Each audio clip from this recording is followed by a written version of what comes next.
ಬೆಳ್ತಂಗಡಿಯಲ್ಲಿ ನಡೆದ ಕಾರ್ಯಕ್ರಮವೊಂದರಲ್ಲಿ ಶೃಂಗೇರಿ ಜಗದ್ಗುರು ಶ್ರೀ ವಿಧುಶೇಖರ ಭಾರತಿ ಮಹಾಸ್ವಾಮಿಗಳವರು ಶಿವಮೊಗ್ಗದಲ್ಲಿ ನಡೆದ ಪ್ರಕರಣದ ಕುರಿತು ಉಪಮುಖ್ಯಮಂತ್ರಿ ಡಿಕೆ ಶಿವಕುಮಾರ್ ಅವರನ್ನ ತಮ್ಮ ಬಳಿಗೆ ಕರೆದು ಪ್ರಶ್ನಿಸಿದ್ದಾರೆ ಮತ್ತು ಡಿಕೆ ಶಿವಕುಮಾರ್ ಭಾಷಣದ ವೇಳೆ ಸ್ವಾಮೀಜಿಯವರ ಪ್ರಶ್ನೆಗೆ ಉತ್ತರಿಸುತ್ತಾ ಪ್ರತಿಕ್ರಿಯೆ ನೀಡಿದ್ದಾರೆ.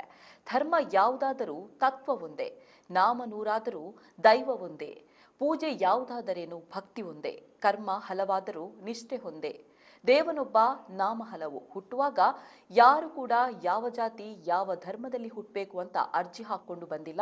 ಎಲ್ರಿಗೂ ಕೂಡ ಅವರದೇ ಆದಂತಹ ಧರ್ಮವಿದೆ. ಸತ್ತ ಮೇಲೆ ಹೂಳ್ಬೇಕಾದ್ರೂ ಬೇಕಾಗಿರುವಂಥದ್ದು ಧರ್ಮ. ಹಾಗಾಗಿ ಜನಿವಾರ ತೆಗೆದಿರೋದು ಸರಿಯಲ್ಲ. ಯಾರೇ ತಪ್ಪು ಮಾಡಿದ್ರೂ ಕೂಡ ಶಿಕ್ಷೆ ಕೊಡಲು ನಮ್ಮ ಸರ್ಕಾರ ಬದ್ಧ ಅಂತ ಭರವಸೆ ನೀಡಿದ್ದಾರೆ.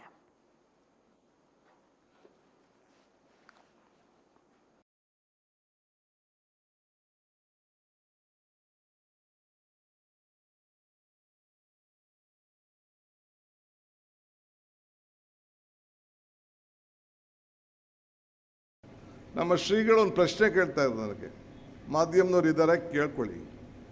ಜನಿವಾರ ಎಲ್ಲ ಒಂದು ಕಡೆ ಶಿವಮೊಗ್ಗ ಇರಬೇಕದು. ಶಿವಮೊಗ್ಗದಲ್ಲಿ ಧರ್ಮ ಯಾವುದಾದರೂ ತತ್ವ ಒಂದೇ, ನಾಮ ನೂರಾದರೂ ದೈವ ಒಂದೇ, ಪೂಜೆ ಯಾವುದಾದರೂ ಭಕ್ತಿ ಒಂದೇ, ಕರ್ಮ ಹಲವಾದರೂ ನಿಷ್ಠೆ ಒಂದೇ, ದೇವನೊಬ್ಬ ನಾಮ ಅಲ್ವೋ.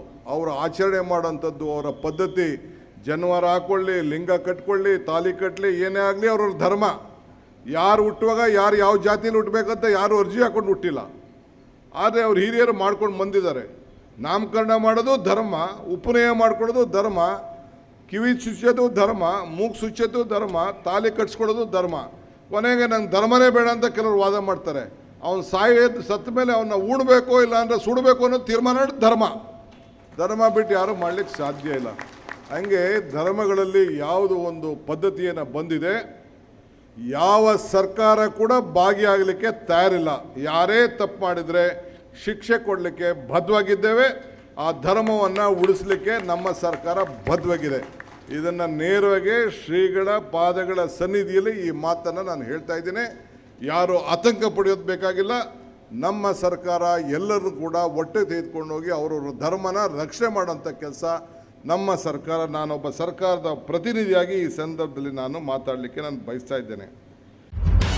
ನಿಖರ ಸುದ್ದಿ, ಸದಭಿರುಚಿಯ ಕಾರ್ಯಕ್ರಮ.